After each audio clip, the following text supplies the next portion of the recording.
Nala couldn't read the text or understand the spoken language in video media, so she was limited in which entertainment she could enjoy and who she could enjoy it with. Nala ate her meals with Mark so he could help her with the menu. Sometimes the captain or Ms. Mwangi joined them in the galley, but the rest of the crew seemed to mostly eat at different times. About 4 days into the trip, while the 4 of them were eating together, Nala noticed that while Mark was using a set of 3 metal utensils to eat his pasta dish, as she had seen him do before, the captain was coordinating 2 rods in one hand to eat his mix of rice and vegetables, and Ms. Mwangi was eating a variety of items by tearing off a piece of some kind of flat bread and pinching the food items within it. Mark informed her that this was a pretty good example of the 3 basic ways humans eat: flatware, chopsticks, and fingers, while explaining that each technique was favored by roughly 1/3 of the human population. On a ship like the Kilder with such an eclectic crew, each crew member was likely to switch between methods, depending on exactly what they were eating at the time. Mark struggled a little bit to explain, because eclectic was not a word the homogeneous Erladai had a direct translation for, but looking around the table, Nala was beginning to understand the concept. Since they were on the topic of what they were eating, Nala took the opening to ask about something that was bothering her. She depended on Mark to order food for her at each meal. There were a lot of humans on the ship, rather more than Nala thought should be required for a freighter of this size actually, but apparently only the 3 currently at the table with her could speak Erladai. Nala inquired if they would be willing to work with her to help her learn to speak and read human. That brought a laugh out of Mark, and the captain almost choked on his food. It was Ms. Mwangi that came to her rescue. Humans speak over 6,000 different languages. However, many people speak 2 or more languages. That said, on any one starship, it is useful to standardize on one language. Most human starships have standardized on English, Mandarin, Spanish, Arabic, Swahili, or Russian. So if you speak those 6 languages, you can talk to most people. The written language is similarly diverse. English and Spanish share a phonetic character set. Both Russian and Arabic have their own phonetic character sets. Swahili is often written using either the English or Arabic phonetic characters, and Mandarin is usually written using semantic symbols called logograms. The standard language on the Kilder is English, so I suggest you start there. Nala recalled that Naldik had said something about humans at the 4 trading posts on Ranalog talking different languages among themselves, but the idea was so well alien that Nala hadn't really believed her. Mwangi pulled a small device out of a bag she had with her and held it out to Nala. This is a combination communication device and data port. It will work anywhere on the ship. This seems like a good time to give it to you. It has several applications of interest that Mark can show you. For now, she said, pointing to a symbol on the screen, this one is a translator between Erladai and several human languages, and, moving her finger slightly, this one is a tool specifically designed to help teach you English or any of the other languages I mentioned. Back in her room, Nala added to her notes, my first word in English, eclectic. If there is more than one way to do something, humans will do it more than one way, even things as basic as eating, speaking, or writing. Trying to characterize or even categorize humans was starting to look like a very daunting task. Thinking about the 3 humans at her table, they didn't even look like each other. The wide variation in skin, hair, and even eyes was a taxonomist's nightmare. The language tool that Ms. Mwangi had provided her with turned out to be structured as a sort of game. Nala found herself spending much of the following tens of days in her cabin or in one of the lounges playing it, and her English was improving dramatically. As a side effect, other members of the crew started talking to her, which helped improve her English even more. 40 days into the journey, she was somewhat conversant and could read at an elementary level. She could even read the plaque on the corridor side of the door to her suite, the plaque that said, Professor Nala, Zoologist. That stopped her. Had Naldik told them that she was a professor of zoology? She must have. Maybe Mark talked about being a biologist as a way to befriend her. She was starting to really like him, but at the back of her mind she was still bothered by the arboreal species lie, and could not shake the feeling that all of the humans were lying about a few other things as well. The language learning tool was designed to teach many human languages, not 6,000 of them for sure, but maybe 100 of the most commonly used. More out of curiosity than anything else, Nala dipped into the courses. For each of the other 5 languages that Ms. Mwangi had mentioned, Nala had never thought about there even existing multiple languages before, and she found the differences and similarities fascinating. With help from Ms. Mwangi, Nala located various crew members that spoke Mandarin, Spanish, Arabic, or Russian, Ms. Mwangi herself spoke Swahili and Russian as well as English and was pleasantly surprised that most of them, also rather bored with the tedium of the transit, were more than happy to help her practice. Since English was more important on this particular human ship, she became much more proficient at it, but still she was able to read the child-level character set for Mandarin, and at least sound out the phonetic languages, even if she didn't know what she was saying. At some level, Nala, the zoologist, wondered if this exposure to the possibilities of variance would help her see aspects of her animal subjects in a new light. Part 3 Rust. Over time, Nala found that language was more than just specific words and grammar. On several occasions, the video she was watching or the person she was talking to would use a phrase that seemed to be out of context or even totally nonsensical. When she asked Mark about these phrases, he explained that they were idioms, phrases that culturally had a meaning different than what the literal meaning of the words would imply. Mark then showed her another application on her data port.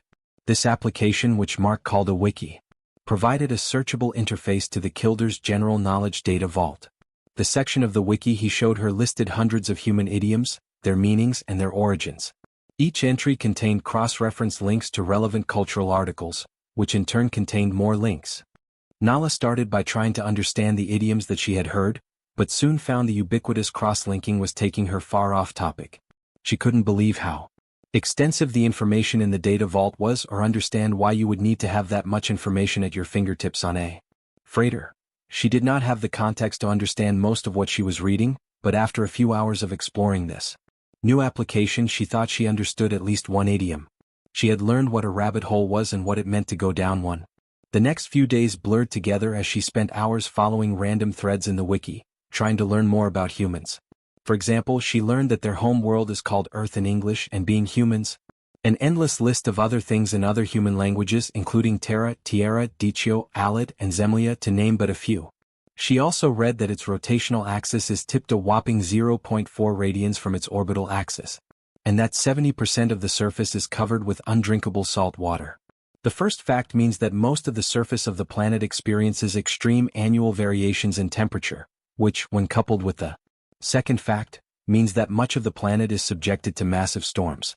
In addition, the Earth has a single natural satellite so huge that its gravity causes all that water to slosh up to several meters every day, in a phenomenon the humans call tides. As if that weren't enough, Earth has a ridiculously thin crust over its semi-fluid mantle, making the entire surface vulnerable to volcanic eruptions and sudden strong ground shaking. Nala was stunned that life could exist on such a violent world, but when she looked into it, the opposite seemed to be true. On the stable world, Reladen, the best adapted species pushed out the others, resulting in limited biodiversity. But on Earth, with the environment in a state of constant change, every living thing, from viruses to macrofauna, was in a constant state of hyper-competitive adaptation. The diversity and lethality of the entire biosphere were terrifying, and humans were its apex species. As her English improved, access to the language also gave Nala access to the vast library of entertainment media on board, and she spent a lot of her free time reading and watching recorded shows to try to improve her abilities. But in the process, she was also inevitably learning more about human history and culture, and much of it was inconsistent with what she thought she understood and unsettling. Perhaps more than unsettling. It was astounding how much of human entertainment involved levels of violence Nala had never imagined, and the historical media was even more unsettling. Nala was more sure than ever that the humans were deliberately presenting a carefully crafted facade to the Relati, but why? And why were they apparently letting her discover their little secret? Taking a break from studying humans, Nala picked up the data port and searched for killdeer. Killdeer, a ground-nesting insectivorous bird native to the western hemisphere of Earth. The article had pictures, discussions of eating and mating behavior and much more. What it didn't have was any mention of this very ship. Nothing. Nala found that very strange, given how extensive and complete the wiki seemed to be. What about the killdeer would make the humans deliberately withhold that information? She tried Night Dew next and found there was an article about that freighter, including the picture she had seen back on Ranalog, the one showing the Night Dew with its nose caved in. The whole forward superstructure had been smashed, which would include the room she was currently sitting in, she thought. Then she realized what had bothered her when she saw the ship from the outside before boarding. The nose of the ship was covered with the exact same corrosion and pit marks as all the rest of the hull. The humans must have rebuilt the entire nose, but why, or for that matter how? Did they rebuild it complete with all the corrosion and pockmarks? On a hunch, she grabbed a knife and white towel from the kitchen in the suite and went out into the hall. Nala bent over one of the ubiquitous rust patches and scraped it with the knife. Then she wiped it with the towel and looked carefully. No ochre smear of rust, but there were a few flakes of... She flipped them over. Paint. Okay, Nala, think. The humans had painted their ship inside and out to look old and rusty.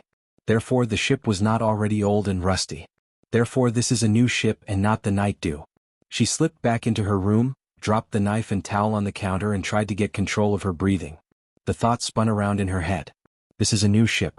That's what is being suppressed from the wiki. Nala left her room and moved as quietly as she could to the galley. She looked at the menu. But most of the words she didn't understand, so she unobtrusively peeked in a disposal unit, and then another. In the third unit, she saw a bone with a small amount of burnt meat still attached to it. She tried not to throw up or scream. Instead, badly shaken, she made the long walk forward past the cargo holds to her room in the bow. Once inside, she leaned against the closed door and cried. It confirmed what she had read in the wiki. Humans are not just fruit and leaf eaters. They are omnivores and they eat meat, including meat from big animals. From what she saw, that Naldish woman was right. Everything the Relati think they know about this ship is a lie. Everything the Relati think they know about humans is a lie. This is a ship of monsters, and now that Nala thought about it, way more of these monsters than it should take to operate a freighter of this size. Nala thought about the paper she had written about survival in the Reladon forest. Now she needed to think as if she were researching a new paper, how to survive on a human spaceship. As Nala started to think like a scientist about her situation, another concern began to coalesce. The humans were fabricating a facade for the Relati, but it was a lie with a purpose. For some reason, the humans were self-aware enough to be very worried about the impression they were making. That thought reminded her that the Killdeer itself is a lie, a facade. The humans went to great lengths to make a new human ship look like an old lady freighter. But the lady already knew of human ships and that this ship at least had an all-human crew, so who is the facade for? Names. 53 days into the transit, Nala noticed a lot more of the crew were in the galley at the same time she was. Surreptitiously looking around, Nala observed they were no longer trying to hide their omnivorous diet. Somehow word had gotten out that Nala knew. On one hand, it meant she was being watched. On the other hand, it meant the crew was much more comfortable around her, which made talking to them much easier. Nala thought she had talked at least once to all of the crew and knew the majority of them by name. But as she read badges and learned names, she found that, once again, any semblance of a pattern eluded her. Humans couldn't seem to do anything only one way. Today found Nala sitting at a small table in one of the recreation rooms with the captain, Mark, and Boomer, who was obviously an old friend of the captain. Nala had already observed that humans came in a broad range of fur, eye, and skin colors, but Boomer was special, even for a human. It looked like his entire body was covered in symbols, designs, and pictures. Yes, definitely recognizable pictures. Nala's species, who were covered in a thin layer of fur, had never developed anything resembling tattooing, and so Nala was trying to figure out how evolution alone could produce a skin coloration like Boomer's. And then, there was his name. Boomer, I hope this isn't rude, but I am confused about your name. Every badge has the crew member's role and 2 or more names, but what we call each other verbally doesn't seem to map in any consistent way to what is on the badge. The captain introduced you as Boomer, but your badge says David Mikra Nagata. The Maori replied, David is a very common name. There are at least 6 of us on board, so several of us prefer to go by nicknames to avoid confusion. I'm Boomer, and I know a David in engineering that goes by Grease, for example. Ah, said Nala, I get that. I was once in a class with another Nala. It was very confusing. But what about other names? She asked the table at large. The captain is called by his title, Captain, not Joan Gwyn. Mark doesn't go by his title, biologist, but some people call him Dr. Ruthgar. Ms. Mwangi is rarely called Specialist Mwangi and never Almazy, except by you, Captain. Captain Gwyn said. Calling someone by their title, Captain, Doctor, or Ambassador, for example, is a formal salutation. Showing respect, while calling someone by their given name like Mark is showing friendship. Generally, you use formal salutations for someone in a rank position higher than yours, or someone you don't know very well. But you use their given name or nickname if you are in a peer relationship with them, such as family or friends. Calling someone by a gender title and their relational name, such as Ms. Mwangi, is kind of in between those 2 extremes. I'm one of the very few people on board that gets to call Ms. Mwangi by her given name, Almazy. Because we have been friends a long time. Okay, human addressing conventions were more complex than Nala initially thought, involving status, relationship, and familiarity. What's a relational name? She asked. Mark took a stab at that one. A relational name identifies a group you are a part of. For most people, that is your family. In some cultures, however, people will use the name of the community they come from. At least one culture derives a child's relational name from the given names of the parents. Let me construct an example. In that culture, if the captain and Ms. Mwangi formed a family, then their sons would have the relational name Josephson and their daughters would have the relational name Almasadaughter. Josephson, corrected the captain. My legally given name is Joe, not Joseph. My parents didn't like contractions. Once again, if there is more than one way to do it, humans will do it more than one way, thought Nala. She thought about it and said, my mother died when I was young, but I would have liked to have been named after my father. If I get to pick my own relational name, I think I would pick Nolda daughter. Boomer laughed, but the captain and Mark were strangely quiet. Nalda, murmured Mark. Nala, is your father on Reladen? Nala replied sadly, no. He was a sensor operator, and his ship went missing about 5 years ago.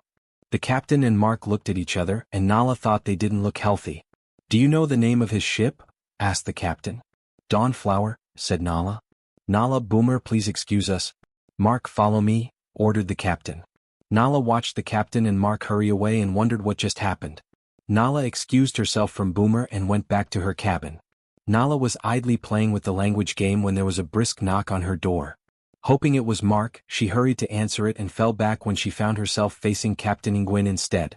After a brief pause, Captain Ingwin handed her a well-worn and rather thick binder. Nala, this is going to be difficult for you. And I can't tell you how sorry I am, how sorry we all are, but I want you to try to read this report. All of it. I think it will clear up some questions you have. When you are ready to talk about it, I or Mark or Almazy, Ms. Mwangi will make time for you. Let us know. And I will need that binder back. And with that, he stepped away and headed aft toward the bridge. Nala looked at the binder in her hands. Top secret compartmentalized methods and lessons learned from the Dawnflower investigation. The next morning found Nala still sitting on her couch, the binder on the small table in front of her, her mind lost in memories of her father juxtaposed with what she had just read. Captain Joe Nguyen had killed her father and her unborn sister. Unintentionally, yes, but her father was still dead. Boomer had found her father on the Dawnflower with his robot. Dr. Mark Ruthgar was the lead researcher that had dissected the bodies, checked for pathogens that could harm humans, and developed a way to protect Relati from human pathogens. Information specialist Almazy Mwangi led the team that translated the data recovered from the Dawnflower, including learning the names of the crew and identifying where they were from. The team that cracked the Relati language itself did not seem to be represented among the crew of the Killdeer. Nala's ruminations were interrupted by a soft knock on the door. She didn't want to deal with those monsters right now and ignored it.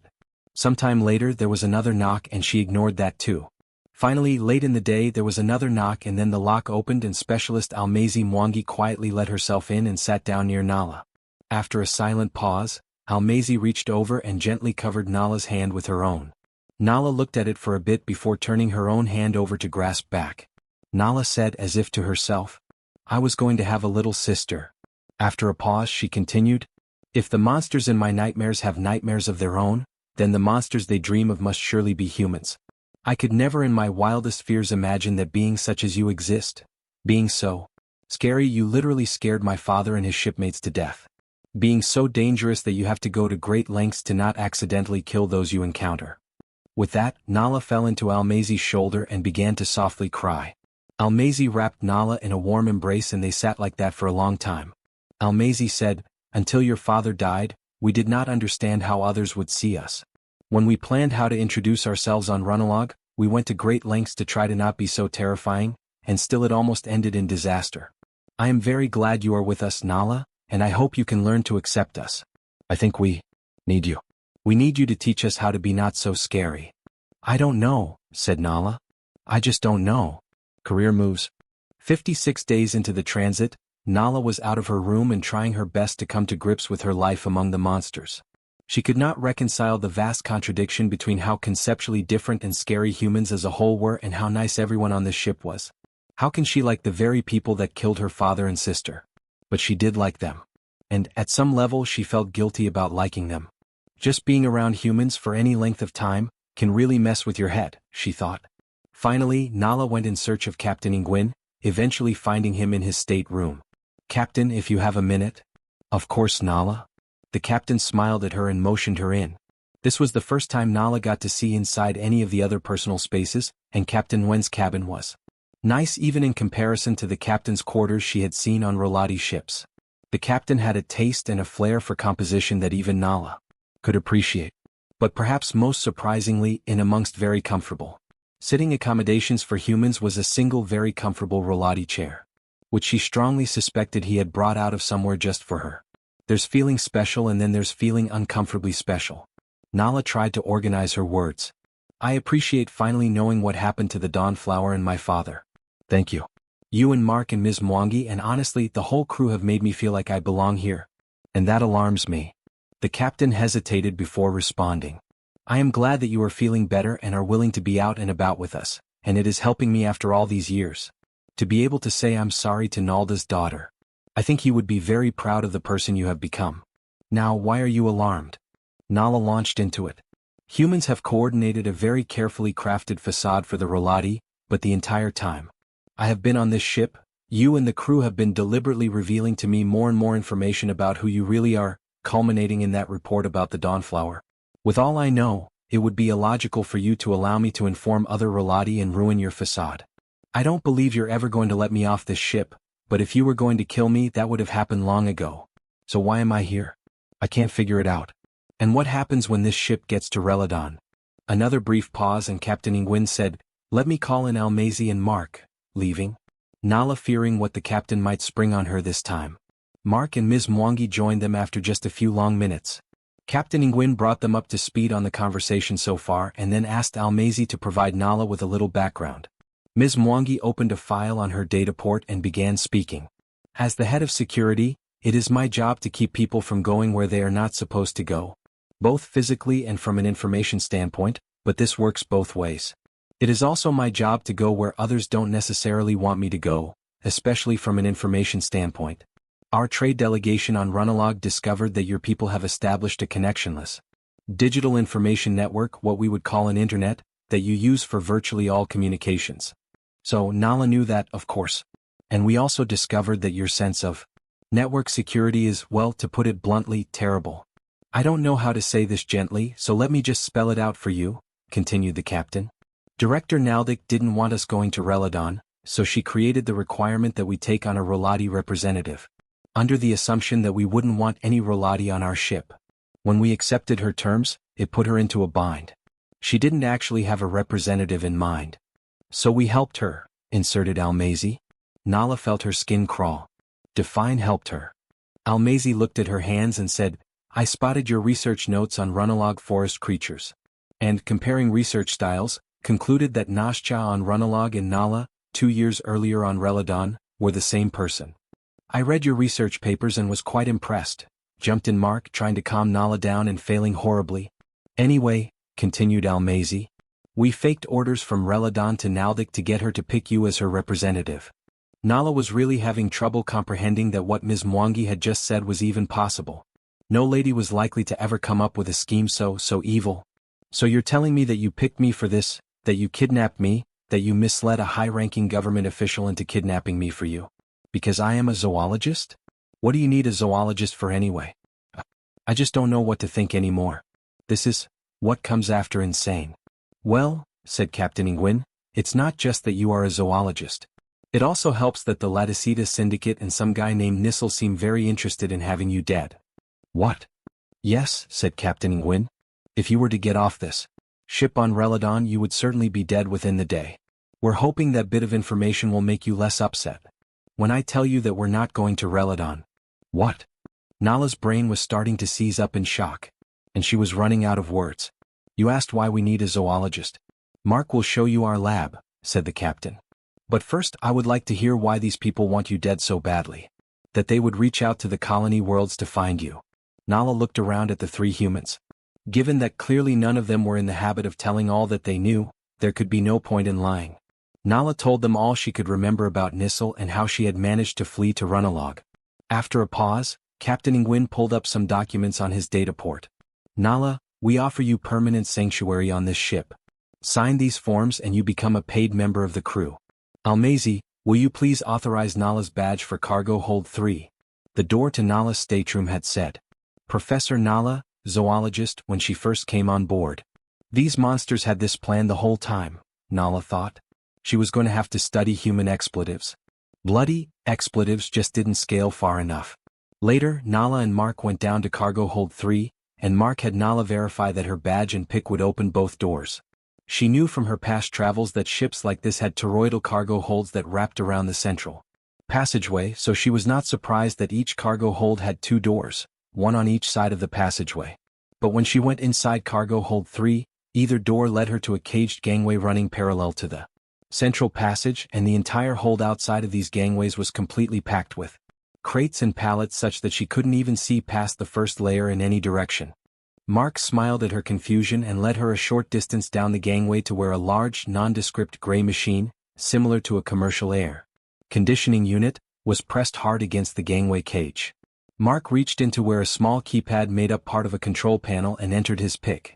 Nala startled when, with a click, a chunk of the cargo and gangway cage bar swung in, providing entry to the huge space beyond. Well, the rust is fake. Why wouldn't the cargo be fake too? Nala commented. So this is a camouflaged wall to hide these rooms from the Relati port inspectors? That's right, smiled Mark. Am I correct, said Nala, in assuming there is no actual cargo in any of the holds on this ship? Correct, said Mark. But I only have access to this one. Inside, Nala found herself looking at a laboratory any research hospital would be proud. The machines were slightly different and the controls were meant for human hands, but there could be no doubt this was the lair of a biologist. Ha, said Nala. You've been holding out on me? As she looked around, however, she became puzzled. This half of the cargo hold 3 toroid was divided into several rooms with different purposes, and the cabinets contained plenty of chemicals, but there were no biological samples. This lab was ready for use but had never been used.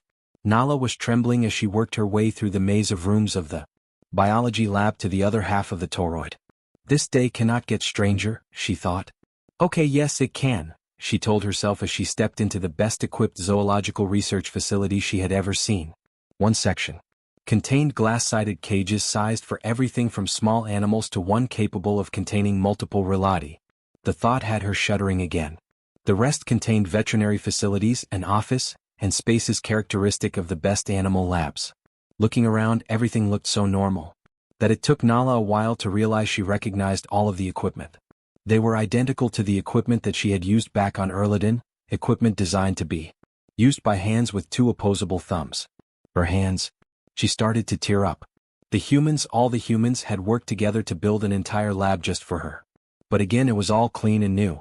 No specimens. Mark, what are these labs for? We're nearly halfway to Erladin. The only thing we're likely to find out here is... Oh shit. Are we really?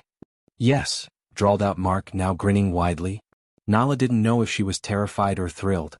Apparently, it had not been an exaggeration when she said humans were the nightmares of her nightmares. Nala and Mark spent several days in cargo hold 3 familiarizing themselves with the layout, equipment, and available supplies. Mark could talk endlessly about the biolab side of the toroid while Nala got to return the favor on the zoological side. However, there was one aspect of the zoological side that neither of them expected. One day Ms. Mwangi accompanied them to cargo hold 3 and introduced them to baby talk. She explained that on Earth, there were actually several self-aware and social species, and it was long assumed that members of a social group communicated with each other. But try as they might, no human had cracked the enigma enough to communicate with a different species effectively in its own language. Embarrassingly, several species, including dogs, gorillas, and macaws, appeared to understand human language rather well, raising questions about relative intelligence. So humans tried a different approach. They attempted to create an artificial intelligence that mimicked the way children process their parents' sounds and behaviors to learn language. An early prototype produced results with dolphins, so the humans expanded the range of inputs to include not just sounds, body language, and actions, but also heat signatures, pheromones, electromagnetic radiations, and pretty much any measurable emissions or states that an organism might produce. While this didn't exactly allow humans to talk with just anything, it did produce results in identifying exactly what constituted the communicative emissions, intentional or subconscious, of several different species. The newest generation of this AI, now called Baby Talk, was integrated into an impressive range of sensors. Trained on the largest of the zoological specimen cages in Nala's lab, Baby Talk had never been tried on a non-Earth species, but Ms. Mwangi was very excited about the possibilities. Discretion. 62 days into the transit, Nala was in Recreation Room 3, talking with Boomer and his friend Ivan Melnick. She was coming to grips with the idea that the killdeer was not really a freighter at all, but rather was out here hunting despoilers. Ivan, she asked, your badge identifies you as a weapon master. When I crewed on a bull once, the weapon master was responsible for the repulsion turret. But the killdeer doesn't have any weapons. I assure you the despoilers have weapons, so how exactly do we not all get killed? Ivan laughed and Boomer said, oh boy, now you've got him started. And downed the last of his drink in resignation. Ivan laughed again and said, drink up, Nala. It's tour time. Cargo hold 2 had the customary 2 doors opening from the central passageway onto caged gangways, holding back a wall of crates and pallets, so it was no surprise when Ivan opened the hidden door to the hold beyond. Inside the toroidal cargo hold there were 3 retractable weapons turrets, 120 degrees apart from each other. In this configuration they would cover all the way around the sides of the ship with overlapping fire, and all 3 could shoot forward. That meant Part 4 specimens. Figuring out what the despoilers ate, how they ate it, and how they disposed of their waste products afterward.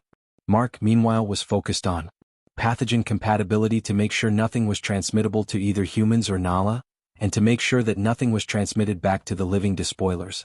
For the first 8 days, all of this was proving to be a significant challenge. But finally, they had fabricated a new cage with a working despoiler toilet and a simplified food and water delivery system.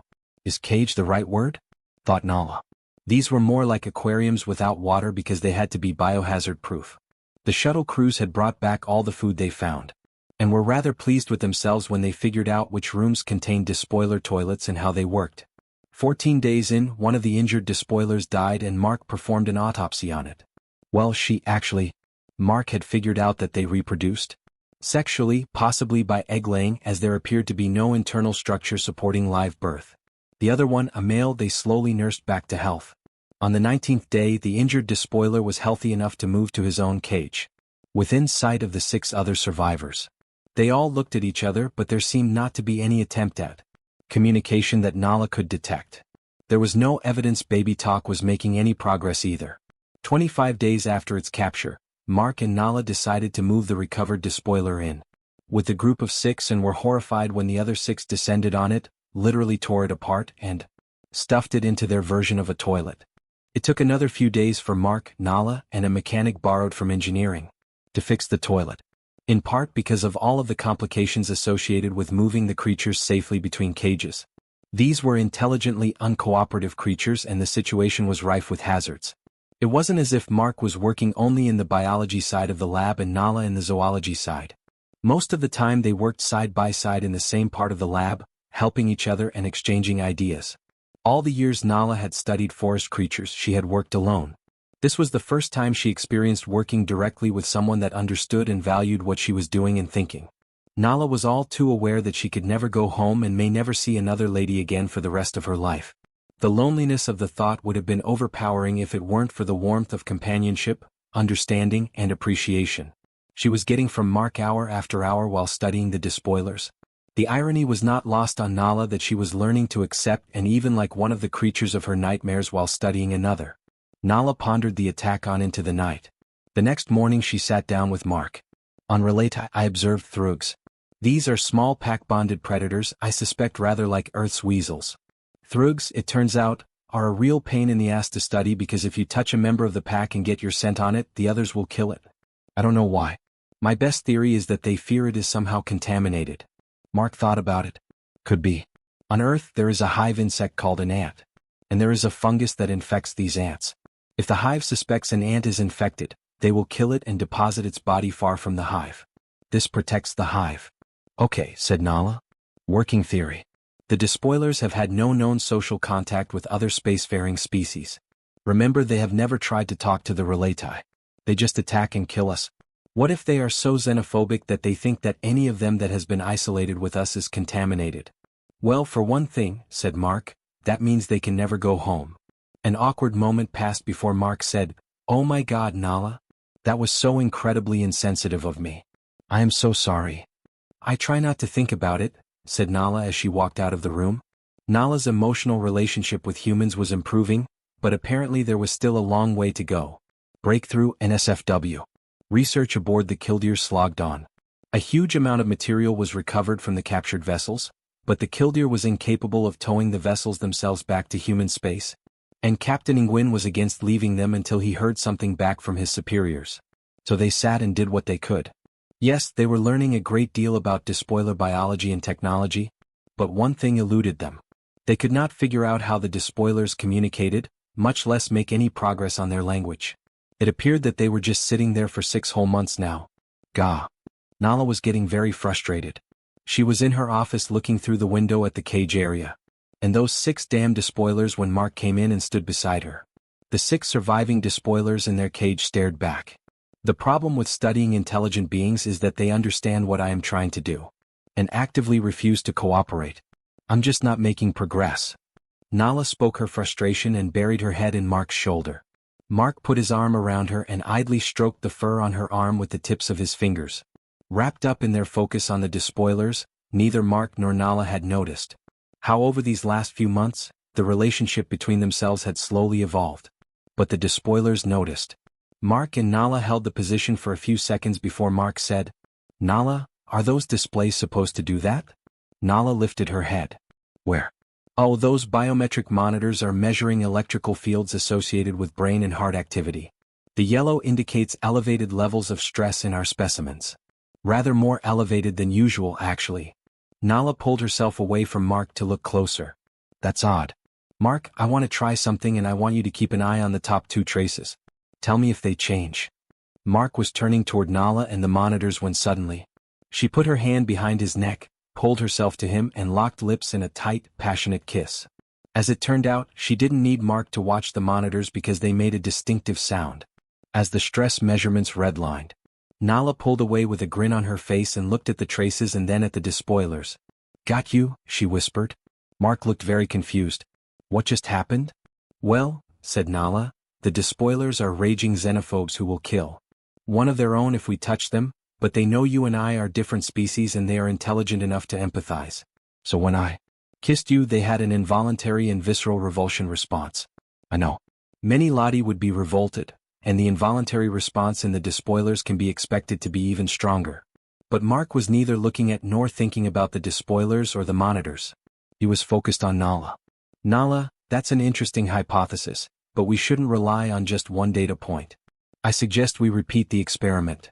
"That would be logical," said Nala as they repeated the experiment with a little more tongue this time.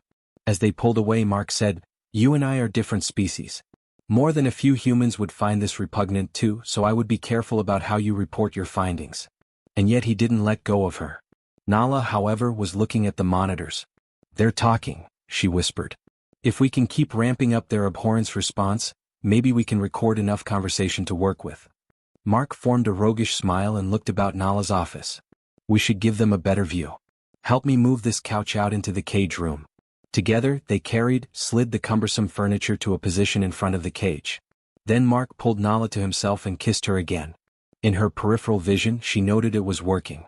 Anxiety indicators were climbing to dangerous levels. Briefly, she wondered if the despoilers would stress out enough to injure themselves. That would be sweet, she thought. Nala loathed the creatures and had a lot of nightmares to pay back. Then Mark pulled back a little bit and started unfastening her clothes, and she forgot about her nightmares even as the despoilers were gaining new ones.